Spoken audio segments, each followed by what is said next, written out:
자리에서 일어납시다. 일어나서 하나님의 말씀을 봉독할 때 함께 오늘은 같이 한 목소리로 봉독하도록 하겠습니다. 시편 40편 11절부터 13절까지 말씀입니다. 우리 다 같이 한 목소리로 이 시간 봉독하는 시간 갖도록 하겠습니다. 같이 시작. 여호와여, 주의 긍휼을 내게서 거두지 마시고 주의 인자와 진리로 나를 항상 보호하소서. 수많은 재앙이 나를 둘러싸고 나의 죄악이 나를 덮침으로 우러러 볼 수도 없으며 죄가 나의 머리털보다 많음으로 내가 낙심하였음이니이다. 여호와여, 은총을 베푸사 나를 구원하소서. 여호와여, 속히 나를 도우소서. 아멘. 자리에 앉으시기 바랍니다. 인사하도록 하겠습니다. 저는 여러분을 바라봅니다. 오늘도 저를 통해서 말씀하시는 하나님의 말씀을 들으시기 바랍니다. 오늘은 불꽃성이라서 이런 짧고 간략하게 여러분에게 말씀을 선포하려고 합니다. 저희가 우리 지금 계속하고 있는 것은 사복음서에 대해서는 종말론에 대해서 말씀을 하고 있습니다. 하나님께서 이 땅에 오실 그날을 기다리는 그들이 곧 오실 거다. 근데 곧 오시지 않아서 조금 지연됐다. 지연되는 것을 또 기다리다 안 돼서 지연된 게 아니라 이미 하나님 나라는 이곳에 왔고 또 앞으로 오실 그 메시아를 또 기다리는 현재적 종말과 미래적 종말을 이루어가는 그런 모습을 보게 됩니다. 그러면서 우리는 요한복음으로 이제 넘어가서 사도 요한은 어떻게 우리의 종말을 바라볼 수 있을까? 그것을 우리가 들어가기 전에 한 가지 기억해야 될 게 있습니다. 그것은 오실 메시아가 이미 오셨다는 전제 조건으로 해서 요한복음은 다시 한번 선포하면서 나아가는데요. 예수 그리스도는 2000년 전에 이곳에 오셔서 구원이 시작됐고 천국이 시작되었다라고 요한은 이제 한 단계 더 앞당겨 갑니다. 누가는 지금 현재 우리에게 오셔서 그 성령님을 통하여서 우리가 그 성령님을 모시면 이 땅에서 천국을 누릴 수 있다라고 하지만 요한은 그 앞으로 더 나아가서 이미 예수 그리스도가 이 땅에 오신 게 그때부터 천국의 시작이다라는 전제 조건으로 해서 예수 그리스도의 신성성에 대해서, 예수 그리스도가 진짜 하나님의 아들일 수밖에 없는 이유에 대해서 그것은 쭉 기록해 놨습니다. 2000년 전에 예수 그리스도가 이 땅에 오신 것, 그것을 우리는 성탄절이라고 하죠. 그 성탄절을 맞이하기 위해서 우리는 4주 전부터 대림절이 시작됩니다. 즉 예수 그리스도를 기다리는 절기죠. 그래서 4주 전부터 하나하나 기다리기 시작합니다. 그럼 2000년 전에 예수 그리스도를 기다렸던 그것처럼 지금 현재도 우리가 예수 그리스도를 기다려야 하는 건가? 아니, 2000년 전에 이미 예수 그리스도가 왔는데 우리는 무엇을 기다려야 할까요? 그때 오셨던 예수 그리스도를 기념하는 것일 수도 있습니다. 하지만 우리가 가만히 생각해 보면 이 땅에 예수 그리스도는 2000년 전에 우리에게 오셨다는 겁니다. 예수 그리스도가 이 땅에 오셨기 때문에 그분은 이미 시작됐다는 거죠. 문제는 우리의 개인의 삶에서 예수 그리스도가 오셨냐는 겁니다. 많은 사람들이 이 땅에 예수 그리스도가 오신 것, 그것만을 기억하지 나 개인의 삶에서 예수 그리스도가 오신 것, 그것은 별로 크게 의미를 두지 않는 것 같습니다. 아니, 어쩌면 그것을 말하면서 예수 그리스도가 이 땅에 오신, 인류 역사상에 오신 것, 그것만 기념하고 내 개인의 삶에서는 어떻게 모셔야 되는지를 모른다라는 게 어쩌면 정답일 수 있습니다. 여러분, 예수 그리스도를 어떻게 만날 수 있다고 생각하십니까? 2000년 전에 이 땅에 오신 예수 그리스도, 그분을 압니다. 아는데 그러면 지금 현재 나에게 예수 그리스도를 모시는 것, 그걸 어떻게 모셔야 될까요? 여러분, 그 비밀을 알고 있습니까? 다윗은 오늘 시편 40편에 이렇게 고백합니다. 자기가 하나님을 만났는데 그 하나님을 만나고 나서 하나님이 원하는 것을 항상 했다는 거예요. 하나님이 원하는 기도, 하나님이 원하는 일, 여러 가지를 막 했다는 거예요. 심지어는 하나님을 이렇게 바라보니까 하나님께서 자기가 그렇게 말했던 제사, 그리고 헌금, 더 나아가서는 하나님이 원하는 것들 성경에 써있는 대로 했는데도 불구하고 하나님을 그걸 기뻐하지 않으면 그것을 또 하지 않겠다. 그래서 하나님이 원하는 것만 하겠다라고 그는 고백을 합니다. 그래서 오늘 읽지 않았지만 사실 6절 말씀에 이렇게 되어 있죠. 주께서 내 귀를 통하여 내게 들려주시기를 제사와 예물을 기뻐하지 아니하시며 번제와 속죄제를 요구하지 아니하신다 하신지라. 하나님께서 말씀했는데 우리는 하나님이 제사를 기뻐할 거야. 하나님이 우리 헌금 내는 걸 기뻐할 거야. 우리가 기도하는 걸 기뻐할 거야. 그런데 하나님이 기뻐하지 않으면 어떡할까? 그럼 하지 않겠다.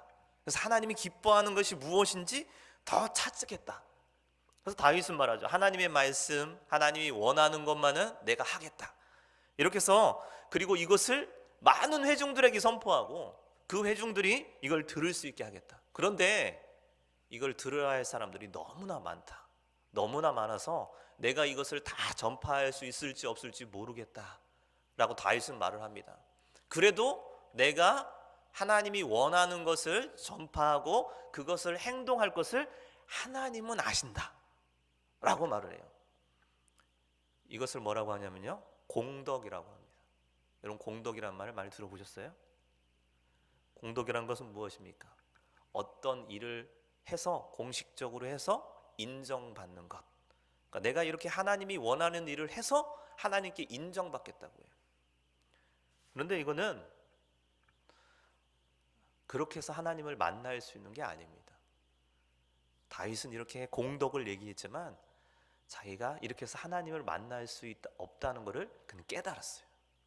깨달아서 갑자기 말을 확 바꿉니다. 말을 확 바꿔서 그 말을 확 바꾸는 게 바로 11절 내용이에요. 공덕을 계속 얘기하다가 여호와여, 11절에 그러죠. 여호와여, 주의 국류를 내게서 거두지 마시고 주의 인자와 진리로 나를 항상 보호하소서. 내가 이런 공덕 그것이 아니라 주의 국률로 나를 이렇게 해달라는 겁니다. 12절에 보니까 수많은 재앙이 나를 둘러싸고 나의 죄악이 나를 덮침으로 우러러볼 수도 없으며 죄가 나의 머리털보다도 많으므로 내가 낙심하였나이다 라고 해요. 무슨 말입니까? 다윗이 엄청난 공덕을 하고 하나님이 인정할 만큼 그런 행동을 했지만 실상 자신의 모습을 보니까 하나님이 나를 만나주는 것, 그거는 나를 만날 수도 없는 존재라는 거예요. 내가 죄가 얼마나 많은지 아무리 생각해도 내가 죄가 많아서 이런 공덕으로는 하나님 만날 수도 없다. 그가 갑자기 고백합니다. 요즘 사람들은 그런 것 같아요. 자신의 공덕으로 하나님을 만날 수 있고 자신의 공덕으로 구원받을 수 있고 자신의 공덕으로 내가 하고 싶은 일을 이룰 수 있다고 생각합니다. 그래서 기도 열심히 하면 내가 하고 싶은 일을 이룰 수 있다. 이거 뭡니까? 공덕으로 내가 기도를 열심히 해서 그 공덕으로 하나님께서 내 삶을 개입해서 이룰 수 있다고 생각하는 거예요. 여러분 그러지 않습니까? 예배 열심히 나옴을 통해서 하나님이 나를 만나줄다.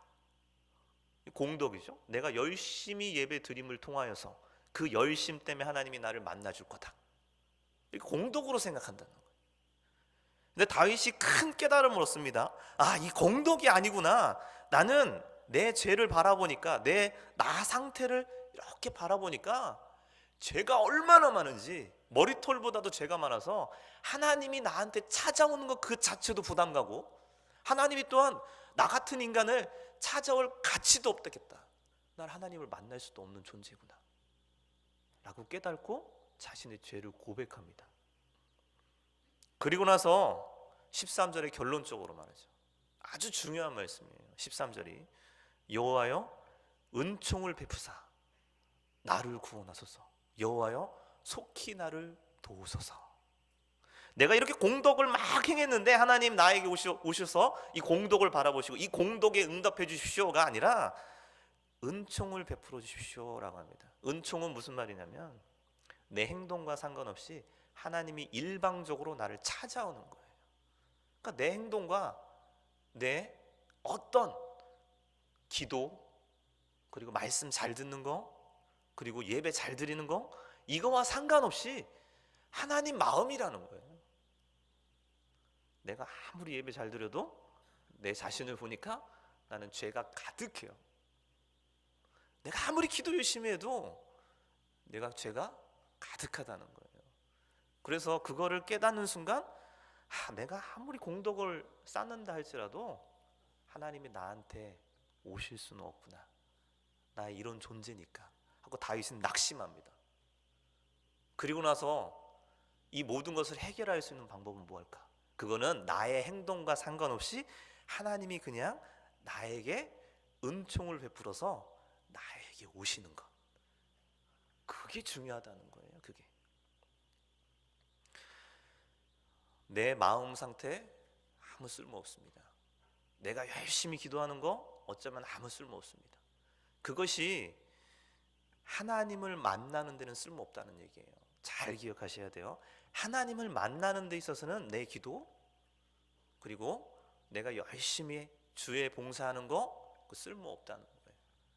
하나님을 만나는, 하나님을 내 속에 모시는 유일한 조건 하나는 내가 하나님께 구원받지도 못할 엄청난 죄인이구나, 요거 고백하는 사람에게 하나님의 은총을 베풀어 주신다는 거예요. 이게 하나님을 나에게 오시게 하는 방법입니다. 2000년 전에 예수 그리스도는 이미 이 땅에 오셨어요. 오신 걸로 끝나는 게 아니라 우리가 대림절에 기다려야 할 것은 이제 그 오신 메시아를 내 속에 어떻게 모실 거냐는 거예요. 많은 사람이 하나님을 만나고 싶어 하지만 공덕으로만 만나려고 합니다. 그게 아니라 다윗은 말합니다. 죄를 고백해라. 그래서 은총을 받아야 된다 라고 말하세요. 우리가 이제 대림절 때 기다려야 될 건 무엇입니까? 바로 내가 하나님을 만나고 하나님을, 그리고 하나님이 나에게 찾아올 것을 기대해야 된다는 거예요. 어떻게 하면서요?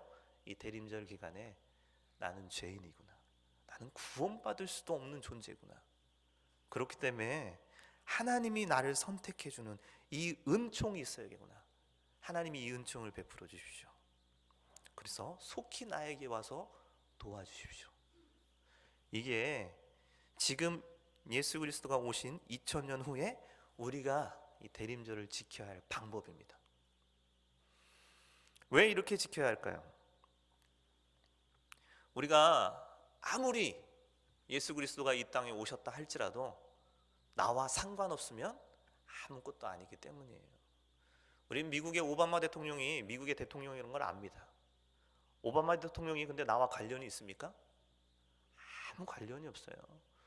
오바마 대통령과 나와 관련이 있으려면 내가 어떻게 해야 되나요? 어떻게 해야 될까요? 미국에 살아요?